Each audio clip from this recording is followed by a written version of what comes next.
Et donc, chez Ernst Young, tu faisais du conseil, tu faisais pas d'audit, tu faisais du conseil. Je faisais du conseil. Qui tu avais comme client? Tu te souviens j'étais plus spécialisé dans les banques. Je travaillais pour Nations Bank, qui a été racheté après par First Chicago. Je travaillais aussi pour ABN AMRO, qui est toujours là. Et en fait, ce qu'on faisait, c'est ce qui m'étonne en ce moment, quand j'entends en France cette grande crise avec un trader. Nous, on avait des systèmes à l'époque qui voyaient tout ça, déjà. Deux fois par semaine, on recevait tout ce qu'ils faisaient, ce qu'on appelle leur notional, ça venait et nous on regardait. C'est vraiment délirant de voir aujourd'hui que donc quand on te dit, quand la Société Générale te dit, mais personne n'était au courant de rien, tu dis quoi? Je leur dis combien de temps ça a duré et apparemment ce même monsieur il aurait fait 4 milliards de dollars de profit l'année d'avant et ça s'est rentré dans le compte, donc voilà, on savait ce qu'il faisait. Je crois que l'idée que c'était le travail d'un élément isolé et que la direction n'était absolument pas au courant, ça laisse un peu rêveur. Moi, je préfère d'autres contes de fées que ceux-là. C'est plus sympathique. Donc, et alors un jour, tu te trouves dans un bar avec des collègues de l'Arsenal, j'imagine, et il y a un monsieur qui t'aborde. Qui t'aborde et qui voulait te payer un verre. Tu t'es même demandé si c'est intéressé à toi pour des raisons un petit peu charnelles, pour parler. C'est pas San Francisco, mais bon. De toute façon, entre adultes consentants. Oui, en effet, un soir après le boulot, avec des collègues, on décide d'aller boire un verre dans un bar, et puis il y a un monsieur qui m'aborde, qui vient comme ça, qui dit, j'étais avec nos collègues, c'était tous, je dirais comme des vieillards, mais bon, ils étaient tous vieux, j'étais le seul jeune, et puis en plus, à l'époque, on portait des cravates et tout, le transport, bref.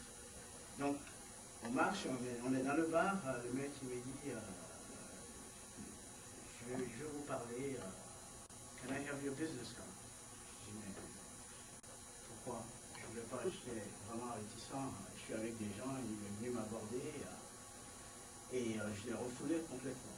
Et à l'époque, j'étais avec une copine qui nous avait rejoint aussi, donc le mec, finalement il est parti, il allait se mettre de l'autre côté du bar. Et 3 minutes après, je sais pas, il dit à la bartender, est-ce que tu peux offrir un jeune homme de moi qui a arrêté, tu peux lui donner à boire de ma part. Je me retourne et je dis, mais il est fini en plus.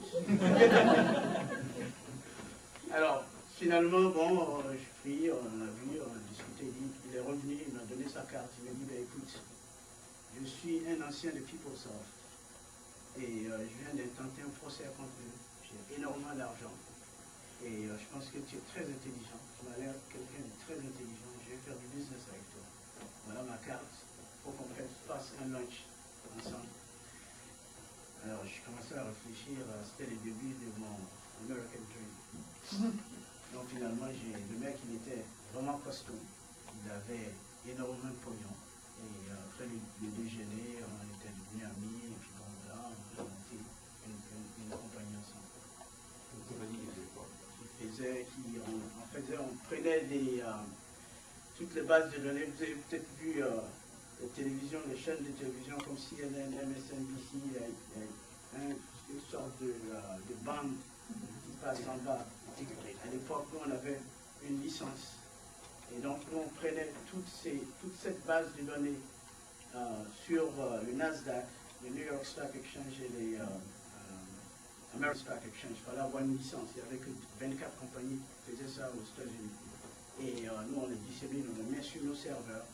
Et si CNN nous appelle et nous disent, par exemple, qu'on a besoin de 10 000 tickets,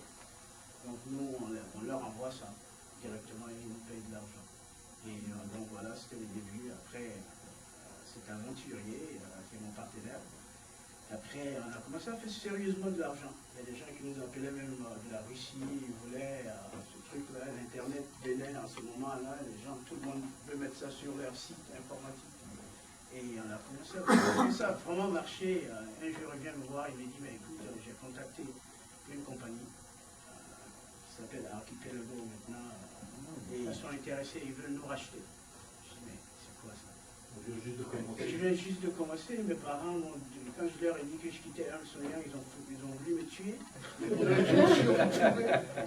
Je me suis retrouvé dans une compagnie, je suis en train de monter, je fais ma vie ici, je prends ma retraite, et puis tu me dis, on va vendre. Je dis, ouais, mais écoute, tu restes, moi je vends. C'était où ça? C'est à Chicago? À Chicago. Et si tu veux, tu restes, moi je vends. Alors qu'il avait, l'eau, il avait 70% et moi j'avais 30%. Donc finalement, je me suis dit, écoute, pourquoi je vais rester? Bon, quand je suis à l'aventure avec toi, on a vendu. Et c'est là qu'on s'est retrouvés maintenant. Pourquoi est-ce que tu es venu en Californie? Ben, je suis venu ici après le 11 septembre 2001. C'était devenu pratiquement impossible de faire, d'avoir des bureaux à New York, parce que les assurances, après l'attentat, les assurances sont montées, et en plus nous on était à Wall Street. Donc c'était vachement cher. Maintenant avec les assurances et tout, la plupart, même les grosses compagnies comme Merrill Lynch, sont tous remontés du côté de New Jersey. Et moi, je cherchais, j'en avais marre d'ailleurs parce qu'il faisait très froid et très chaud à New York.